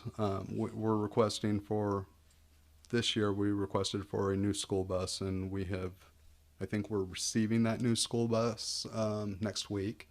I spoke to the gentleman earlier today. His name was Matt. And then we're going to request for an additional school bus next year in our budget. Other than that, I would say the additional significant requests, other than the school bus, would be some fuel increases on fleet fuel. Fuel has obviously gone up over the course of time here. Everyone feels it. We're looking for an additional $79,000 to add to that, and this year we have spent a total of $229,500. Repair and maintenance items, we're still supporting the bus driver, so we're looking for some additional, we're still supporting the mechanic who is acting and helping us as a bus driver, and numerous other things. Jeremy's amazing, but we're looking for some additional funds to help support him and our maintenance, because we're having to send some of these vehicles out for some of the routine maintenance because we do not have the time. Inspections, increase on that is about $6,000, so we're looking for those additional funds for the inspections for the buses, so on and so forth. Insurance, we had some cost increases. As everyone noticed, insurance has gone up a little bit, but we have also added, I think it was called the ESSER funds. We added a couple new vehicles to our fleet, and that actually increased the cost of insurance. Okay. On the facility increases, water and sewage, there was a $7,728 increase in regards to that. From my understanding, that comes with some of the pumping services that we're having to employ at like Durham and some of the other schools. So there is a cost to dispose of that waste, and there's where some of those increases came from. Additional repairs and plant maintenance, $15,395. I cannot remember all the details in this, so if you ask, this is going to be one of those questions where I'm going to have to go back and get some answers back for you. We're talking about estimated insurance increase in the buildings, and that's based on, I guess, previous claims and just general increases in insurance. Heating oil, another big bump on this one, is $12,000 additional we're looking for here. We spent so far this year about $281,000. So there is an impact from everything going on. And then just some additional building maintenance needs for equipment and materials for in the buildings. I'm going to pause there and ask if you guys have any questions related to this budget that I need to explore and get answers for you before I move over to the portable to help support Peter. I'm trying to remember. We talked last year when we were doing the budget, specifically, I think it was around the heating oil number and our fear of increasing oil prices. And I felt like we added additional funds to that line. So I'm curious. So we've spent $281 year to date. Do you have any idea what we budgeted for the full year? For heating oil this for this upcoming year? The year we're in right now that we've spent I would have to get 281 back of. to you and get that number for you. I think Unless Jean Peggy's has looking at it right now. I'm up for somebody helping. It's a team effort. I had a feeling it would be asked. Okay. This is what we have budgeted for this year. So we have $269,302 budgeted. Yep. And we've spent Let's see. 281,000. 281,000 is what's proposed for 24. Oh, I'm sorry. And I looked at it today. We've spent that so far. So we spent 97,000 so far. So 97 through January of the 281. Wait, of the 269. Of the 269. And the 281's what was proposed. 281 Okay. is the increase. Oh, yeah, that makes sense, right? So $12,000 increase. Okay. So, and I'm guessing that must be based on some sort of where we typically are at this point in the year to decide that, because obviously February is probably the biggest heating oil month, I would imagine, likely. right? Yeah. January, February, but we're already through January in that 91 we've spent. So, I mean, are we really thinking that we really have almost another $200,000 between February and the end of the year? For FY22, we spent 244,875 for that whole year. So And you guys did give it an increase of Yeah, and I think that increase of, before 25,000. Dennis departed, he did some calculation based on, he was really looking at usage, so he calculated that out, and he was the one that suggested that we do that increase when we were crafting the budget. I know it's tough when you craft the budget in October and it's still hot out, you know. But okay. no. So fair question. we haven't surpassed what we budgeted for this year yet. We are still on par with what we budgeted, and you know, I wouldn't consider this a huge increase anyway year over year. I was just curious because I recollect Zune Anyone who remembers Zune from last year and his impassioned plea to add to the heating oil line, which clearly he was right. So, as he usually was. Okay, that was just my only question. Other questions before we jump to the portable? I was going to say, don't make me squirm too much. But I thought I saw Susanna thinking about something, but I'll just go. I have a feeling we might have similar questions. I wanted to ask about the sustainability aspects. Well, first, let me start with for the buses. Can you remind me, do you know offhand how many buses are in our fleet? I believe we have, this just went through, 19 active buses on the road with one that we're replacing. So I think there's 20 or 21 altogether. Okay. One of those is propane, and the remainder are all diesel. Okay. And do we always lease? I see that it says one new bus purchase, 3-year lease. Do we always do that? I just didn't. That's how we generally do them. And this, Okay. I don't think this is an increase. This is just the typical rotation of the buses. There's usually two. I don't know. It's like a weird schedule. It's like there's 2 in the budget, and then one year there's 1, and then there's 2, and then 1. Yeah, Right. and there was 1 in the budget this year, so that's why there's now 2, because we're still paying on the lease. We're going to pay on the lease of this new one that we're getting delivery on, and then we're asking for an additional one. So then there'll be 2 leases instead of the 1 lease next Correct. year. So that's why the figure. Okay. And I know that Dennis, we applied for an electric bus previously, right? Do we have plans to do that again? Just because I'm looking at the fleet fuel line, and I know across 21 buses, that fuel goes pretty fast probably, and 79,000 to me with my car is a lot of money, but maybe with 20 buses it's not. But I'm just wondering about that. I know electric buses are very expensive, but No, you're good. So one of the webinars that I was on today was over the infrastructure for the electric buses. And at this point, as I listened to the conversations that happened today, there's no solid plan moving forward on a solution to infrastructure, having charging stations located in areas so that we can move the buses further than just a local circle within the town.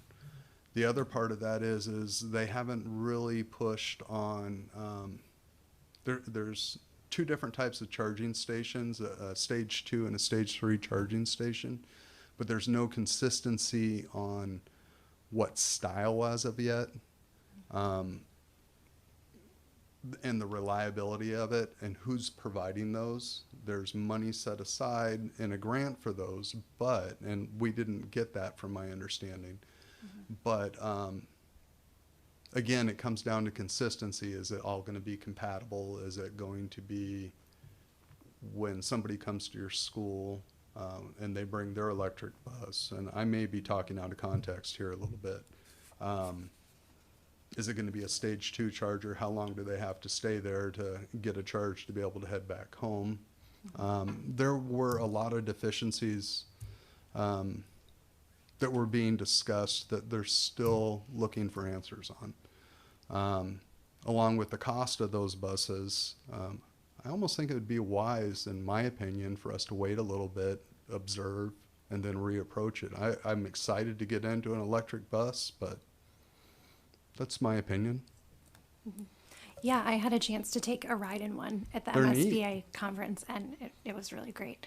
And it had a chime so that you could hear that it was coming because it was so quiet. How scary is that? You don't hear it Right? all the time. Just sneaks up on you. Yeah. Thank you for that answer. That makes sense, and to me, and I think we could conceivably, still have a bus that we used locally if we had the infrastructure to support it, even if we had, mostly still diesel buses. How is it going?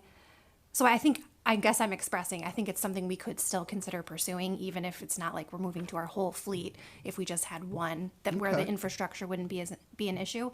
But I'm also curious about the propane bus and your thoughts on that compared to the diesel buses and how that's going. Like, is that a cost savings for us with fuel, or I can't answer that one, and I will have to get back to you on that. I know the propane bus isn't used as much because it's harder to fill that up. It's not as convenient.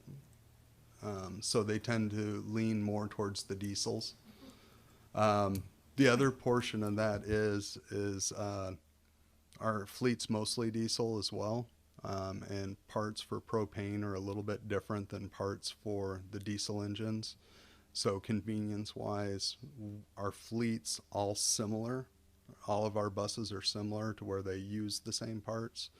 So it makes it a little bit more affordable from the maintenance perspective to maintain the diesel portion of that right now. Thank you. I was just looking at Susanna because her hand was. Sean and I have also we spoke about this last week, so I'm cool. Okay. Thanks. Kelly.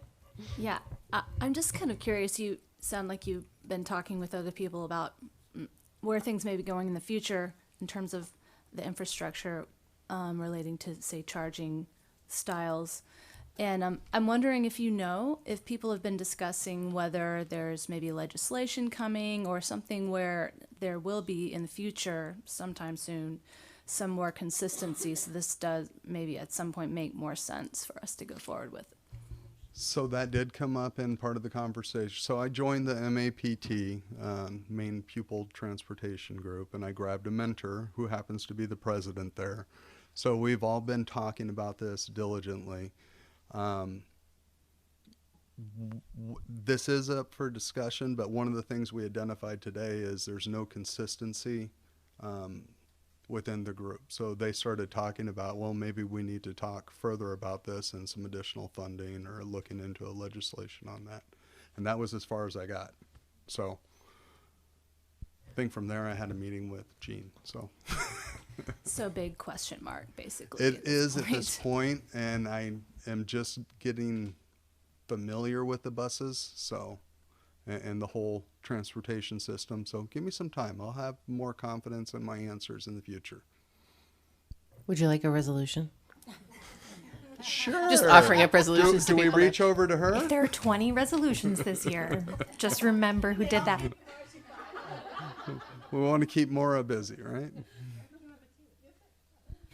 It's just a general question about the propane versus the diesel. Obviously, it's much easier to fill up the diesel buses. Correct. Is the propane cleaner burning than the diesel? Because I'm not sure. I was here when we got the propane bus, and I wasn't sure if that was driven by sustainability or I think what else. it is cleaner from my understanding. The problem is there's more maintenance on the engines on those because it's a drier running engine, where diesel adds oil to the compression cycle, so on and so forth.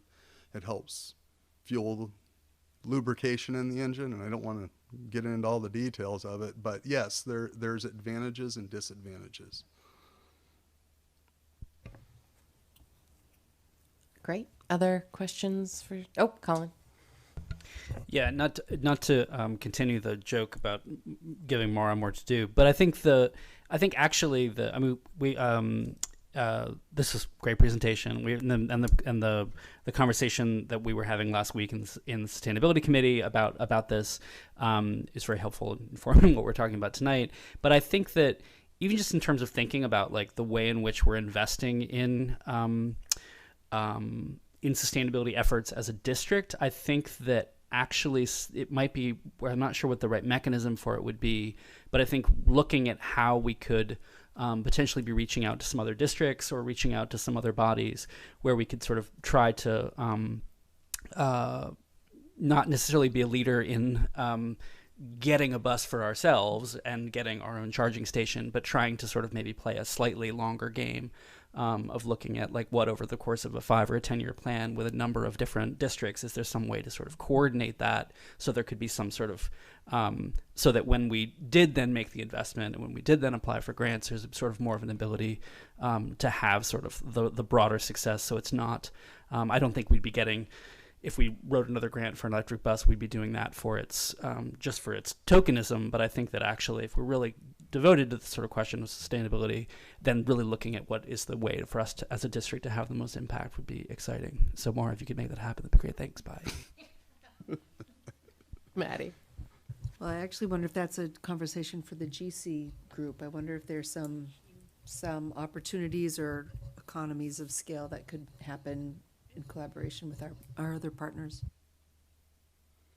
I think all of those are, great avenues to be reaching out to. I mean, I think being part of a statewide organization for all the transportation directors is a great place to start, right? Because I would assume if anybody's going to get them, they're probably going to be in that group and can share their experiences. And, I agree that I'm not sure we want to be the first, but maybe fast followers. I was just going to say, I feel like with the Inflation Reduction Act and all the incentives for homeowners, something like that federally seems like the most likely vehicle to me, but I'm not aware of anything like that is going on right now other than the electric bus, but like incentives or funding for, even the school to have like a cleaner energy source. I mean, I know we have the solar, but for the rest of our energy, like generation and heating and cooling, which we're probably going to need one day, which terrifies me when I think about the cost of that for our entire school district. But I'm not aware of anything that already exists in terms of like making our systems more sustainable for school districts. Are you? I just got here. You got to give me a little bit of time. I mean, to and could you make stuff. that happen? And I'm jumping all over it. But I think one of the things that this group might have overlooked at one point, and I had mentioned this to Jean, is we have one of our schools that we can actually apply for, I believe, a LEED star, okay, and we just have to have it reviewed, and that would be the Durham Community School because we have a geothermal system over there, okay. And that is one of the qualifiers for a LEED program. We have to look in to see if we have anything that would disqualify us from that, but it might be worth looking at and one of those things that we can brag about. Okay. As for the heating and cooling systems in the school and the efficiencies, we would have to do an evaluation, a lifespan look at all the equipment. I know we do have some older boilers, and we could definitely look at some high efficiency change outs over the course of time, but I'm not there yet. I got to get more familiar with the buildings, and I'm doing it every day. And there are, like the efficiency main programs are open to schools, and I know we've used them. We've used them for a lot of the lighting upgrades we've done, switching to the LEDs, and so there are those types of programs. I mean, I don't know how far those dollars go, but Susanna. Yeah, thank you, Sean, for everything. And I think some of the things you were just mentioning about boilers and lifespans that we were looking at a little bit over the past year or two. So there might be some of that data that's available for you without having to recreate it. But I'm wondering whether you could, and not now, in the future at some point, provide some kind of update to the board. And maybe the winter isn't the best time, going back to the idea that February is where we use a lot of heating oil, but the impact of the solar system that we have installed. And if there are some what we're generating, the cost savings, what that's looking like, I think it would just be nice to know for us, not just when we're investing in these new technologies and the more renewable fuels, but for the community as well that's supporting this, and that, this is an education facility, both the school system, but also that, part of the interest in having solar is teaching people about it. So what is that impact, and how is that functioning? So I'd love at some point just some discussion about that. I give you my word, I'll look into that and get some answers and hopefully be a lot more educated. It has not been a priority at the moment. I'm not saying it should be a priority, but I was just thinking, in terms of a budget. No, it's it's sort of, it was one of those, like earlier I was wondering whether to ask about it because it's like not directly budget related, but it is getting into that. That's one of the reasons we put it on as well, was the impact. So thank you. You want to carry on with portable? Yeah, we'll help Peter out here for a minute. He didn't even hang out to like provide support. Oh, he's still over there. Okay, good. Come on up here. Thank No, I'm goodness. joking, Peter. He's right behind him. I can't see him. So I saw Peter struggle a little bit up here, and I do have some of the answers to some of the questions. And one of the best things I would say is when I walked into the portable project and picked that up, I found a few areas where we weren't doing the best we could, and we needed to make some corrections immediately. So I've been working with, I'm sorry, I just am brain farting, for a business permit on it, a building permit on it, working with a local code enforcement gentleman and trying to get submittals and plans over to him so we can actually proceed forward. He was missing a few things. Most of that has been completed. Tonight I was kind of I don't know if I just missed the information about the toilet at one point, or the flushes, as you guys call it. Okay. But what I would suggest at this point in time is we stay moving forward, because any changes that we make would require new submittals and new review. Once we have the building open, then we can go back and make some corrections, and then have it re-reviewed for the licensing, for the daycare, so on and so forth. And I think that would probably be the more economical and time-conducive approach to that project. So, and I remember there was another question in regards, was that yours? Did anyone else have a question in regards to the portable? I mean, I think that's clarifying, just in terms of your sense of how we should proceed. I suppose my only question that carries over is just, is there any funding, given the current submission and given the current what we're currently hoping to do, so that we can get things open by next fall? Is there any additional monies that are necessary to make that happen? So the portion of that I understand is we're running, we'll use the remainder of the ESSER funds to pay for that, and then Peter will be funding a portion of that. The problem that we have at the moment is the current water line that feeds the building. It was undersized volume-wise, so we're having to search for a different location to pull that water. I met with them last week. I'm waiting for Central Maine Water to do their review, come back and give the nod, so that we can send that over to the state fire marshal to give their nod, so that we can say, all right, this is what we're going to do, and here's the plan, so now I can get this bid. And it's a process. So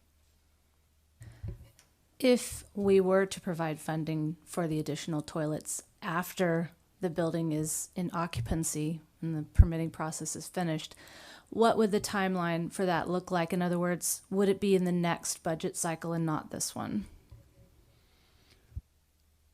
It's a trick question, isn't it? So the way I would approach this is, first we need to find out if we can do it. So toilet space is in each municipality is guided by how much room you have. I mean, you still have to meet the 36-inch cycle for a toilet privacy area. So there is still some question about the physical. If we could do it, okay. Yes. We could get away with doing, I think one of them is an ADA, and then the other, we'd have to see if there's enough room to do additional toilet in there. The other part of that is we'd also have to look at the sewer lines underneath to make sure that they're sized appropriately for the volume. So there's quite a bit that's going to go into just adding a toilet. And I hope that answers your question. I didn't talk around it. It partially does, but I guess Okay. my question really was, if we even could do it, would it be something that we would want to do in this next year, or would that be something that you would prefer to push off to the following year because of the fact that the building, for example, the building will be occupied and we wouldn't want to be tearing up the building with children running around, etc. We could probably sneak some of that work in a break somewhere, but I would probably, at this point, getting it comfortable. I'm thinking that the closest opening date we'll have is probably be August.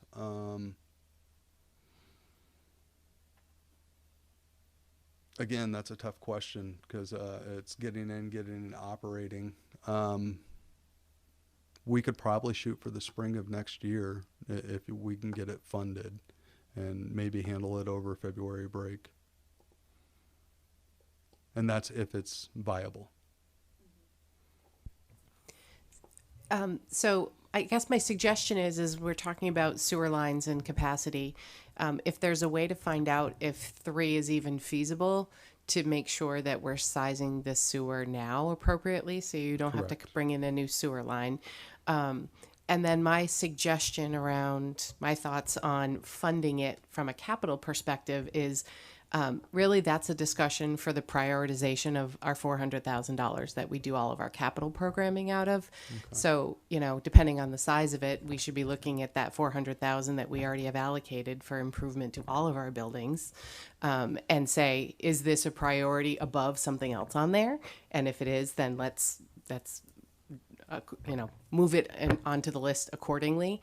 I guess at this point, we're not talking about deliberating about the budget, but I'm not sure how I feel about just adding money in for a potential project that may happen that we may be able to do sometime next year, maybe. So that's just my thought on it. Maddie. Yeah, I think would just like the figure, before we get there. I don't think, I agree, we're not in a place to even have that conversation, but I'd like to know if it's a huge amount or a tiny amount that we're talking about. Yeah, and also I guess the prioritization in terms of the need. Do we need this really badly right now, or is it something we can push off a year or two? If Peter's answer was we currently have 40 kids in the program and moving to this building dropped us to 20, then I would say that's more of an immediate need in my mind from a community standpoint. There's still the discussion around, a community program enterprise fund being funded through potential tax dollar increases, but it's probably more of an immediate need that we would talk about. But if we can be sort of, kid relatively neutral, which I think is what I heard, then I think you're right. It's about when can we, is there increased demand? Is there a huge waiting list? Do we want to prioritize something like that to add, availability? Colin? Yeah, because I think that's the other piece that I'm also a little blurry on, is just a sense of if there's 90 kids that actually have interest, but we're not really talking about the extra 50 because that hasn't been on anybody's radar because it's only ever been at 40. That would just to the, I guess, sort of going back to like brass tacks of like what our responsibility is of like sort of serving the kids and the needs of the kids in our district. So like I think having that number of just saying like, is there a 2-person waiting list? Is there a 50-person waiting list? I think would really inform that conversation.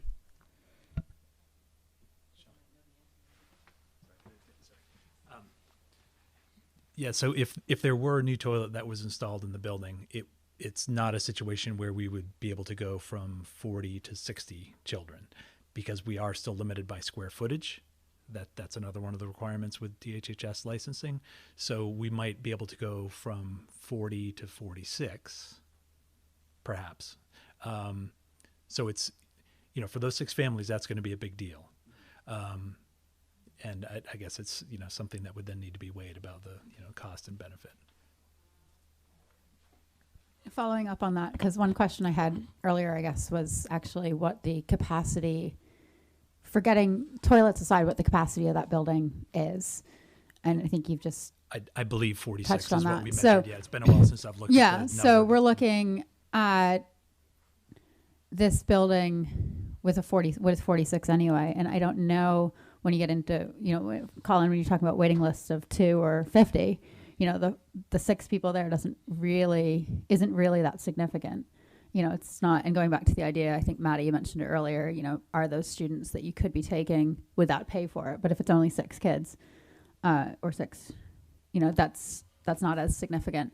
But then, you know, what happens if we have 48 people, you know, wanting to do it next year? What are we doing? Is there, you know, at some point, if this is a program that wants to grow, how are we looking beyond that 46? And is that toilet, how significant is that toilet in that question if we need to be looking for additional square footage and space anywhere? Yeah, sure. So So I mentioned that that what we're doing right now at Mass Landing is that we're serving children from 3 schools, from Moore Street, from Mass Landing, and from Pownell. So, you know, for instance, if we were able to find staffing, and if we were able to offer Laugh and Learn at Pownell School, that would be 5 or 6 children that would no longer be bused to Mass Landing and taking those spots in the new building. Perhaps we could serve them at Pownell. Now, I told Jean I'm nervous to say that out loud in this setting, because I don't want to get people's hopes up, because staffing is, you know, it's one of the many $1 million questions that are out there. But that, as a for instance, could make a huge difference about how the new building is utilized if Pownell could be served at its own school. All the child care providers left with the bus drivers. They all Yeah, left town. Apparently, yeah. We just got to find them. Yeah. Could we hire a private detective? I don't know. Like, that's a line item. To, like, send them out there. And Mara, could you get a resolution together? Poor Mara. All right. Any other questions on transportation facilities, the portable? Great. Thank you, Sean. Nice job on your first presentation. It's always fun when it's a budget one. I thought it was great. All right. So last but certainly not least is our curriculum instruction and assessment. Cynthia. Hello. Okay, purple sheet. I'm going to be like Emily. I have no asks. But we know what happened last week, right? So we'll start on the page that has at the top the curriculum development and improvement of instruction cost centers on them.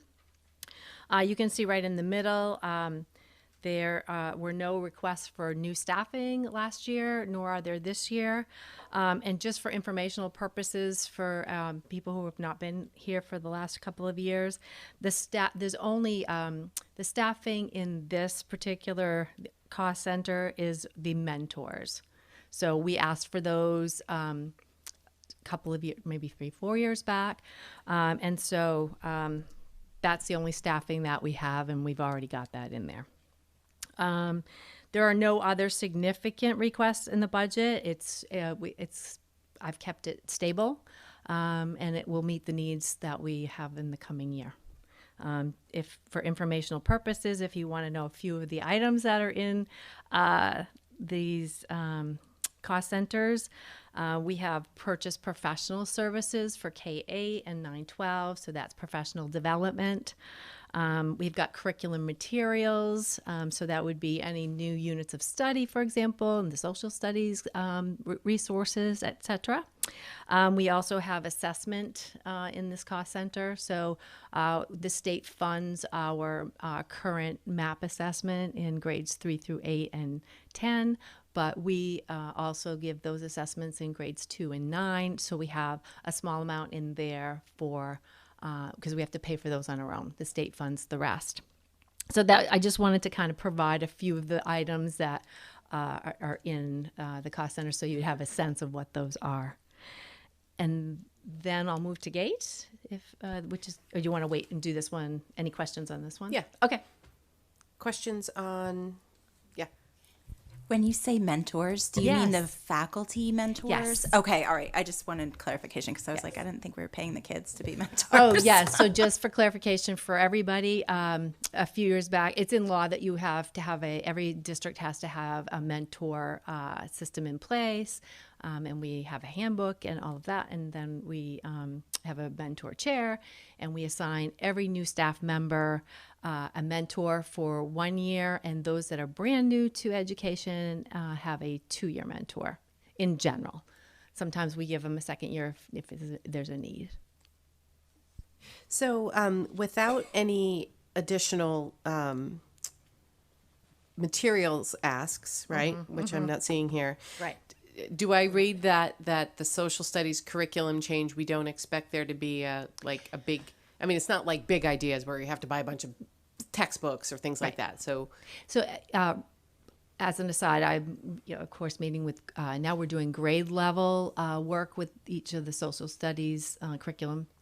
And so, like, in fact, tomorrow I'm meeting with high school and grade K in the afternoon. But for example, last week I met with grade 4. They did lots of great work. They had, as part of our process, we have resources that they have asked for. And we have a process for how we're going to purchase those. So they are mentor tax, for example, for particular units. So it's not we're buying this social studies curriculum in a book and we're going page by page. It's just not set up that way. So yes, to answer your question, it's not a program that we're buying. Colin? Yeah, just to follow up on that. So just generally in terms of how we budget for materials and curricular materials and assessments, it's that that number remains relatively static year to year, and then we're just reallocating depending upon how our curriculum is changing and how the assessment changes. I think it might be helpful for me to share, like when we adopted everyday math years ago, when something is brand new, or if we have we need another 3rd grade classroom at Mass Landing, I purchase, not me, the town purchases, the taxpayers purchase, but, I budget for those items. Once we've had it in play the second year, they're done at each of the schools. So any everyday math materials, you've seen those already presented to you in the school budgets. So that's why it can remain steady, because it's not like I'm buying all of those every year. It just shifts what we're buying. Is that helpful? Okay. Ready to move to Gate? All right. Okay. So gifted and talented education. Again, I have no staffing asks and haven't for a long time. We have 3 gifted and talented education teachers in the district. And the other piece that comes out of this budget is for staffing are the stipends for the music and art gifted and talented, because those are done out of the school day. Some other things that are in, I'll give you some examples of other things that are in the GATE budget so you can have a sense of what those are. Some books and supplies. Every year I work with the GATE coordinator, and she works through the PLC, talking about what are our needs, and there's often similar things from year to year, but then there are also new things from year to year. We have one of the bigger lines we have in that cost center is professional services, and we have increased that this year a little bit, but it hasn't increased the total budget. And that typically pays for kids that are at the high school level who have taken every single math class that we offer, and they need more. So we pay for some of these extra, higher level online classes for them. And for example, we have, I think, we increased it because there are 4 juniors who are going to be seniors who are going to need that class. We already know the kids. So Amanda Robson does the middle school and then consults at the high school level. And she informed me early on that we're going to need to put money aside for those students for a particular math class for next year. Other things are, I already said the stipend. When we do identification, we have COGAT testing, and sometimes from year to year, we may need some materials, and we have enough the next year, so we don't need to order them. So it fluctuates, but it stays stable. It just shifts. So those are just, I wanted to give you some idea of what is in that cost center. There are other things in the other cost centers that I don't budget for, which is unique in my situation. For example, like tuition costs when we reimburse for reimbursed for teachers who are in a graduate program and so forth. Those are budgeted because they get that as part of their contract, but I don't budget for those. They are done through the business office, but even though it falls under that cost center, I should have said that on the last page, but so that's all I have for mine. Is relatively straightforward. Questions for Cynthia? Okay, thank you. Thanks. Okay, we don't have any new business, but we do have a personnel item that we added as an adjustment to the agenda.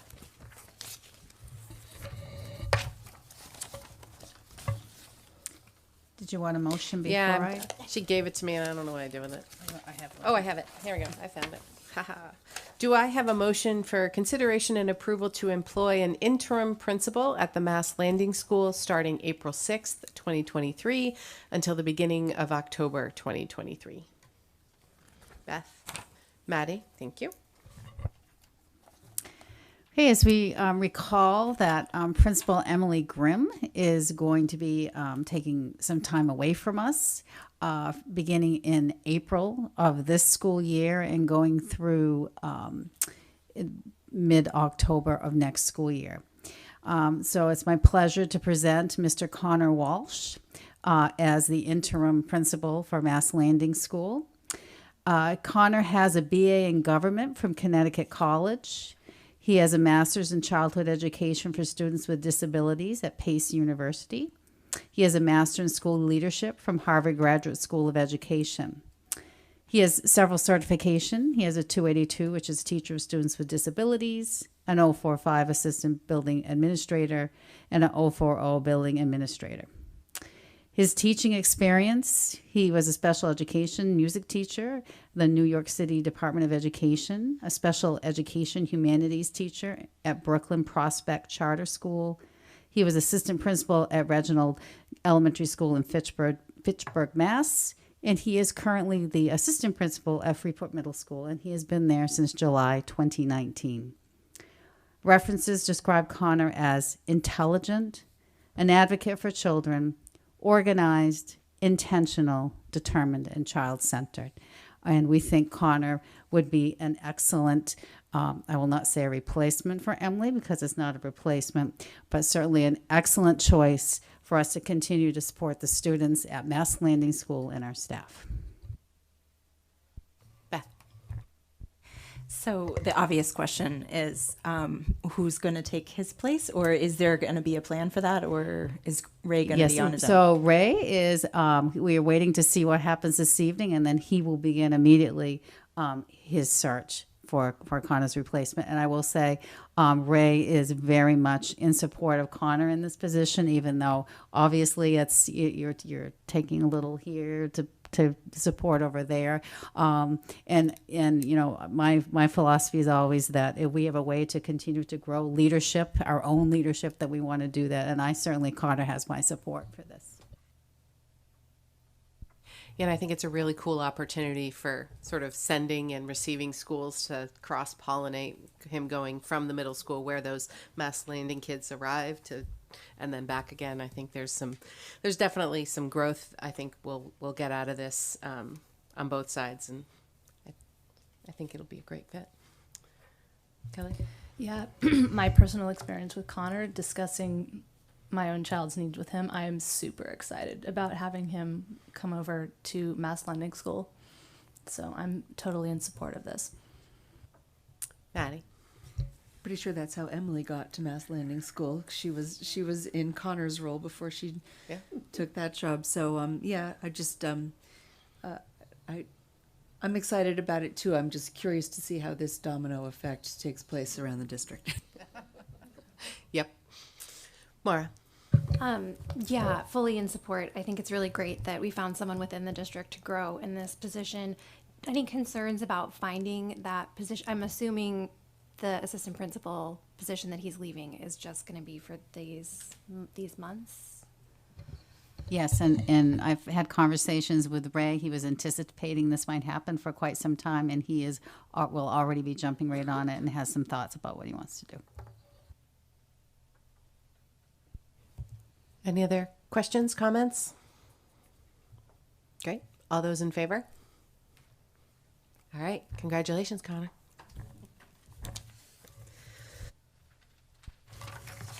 All right. Back to public comment. No one seems to be racing to the microphone. So I will take a motion to adjourn. Maura, Beth, thank you. All those in favor?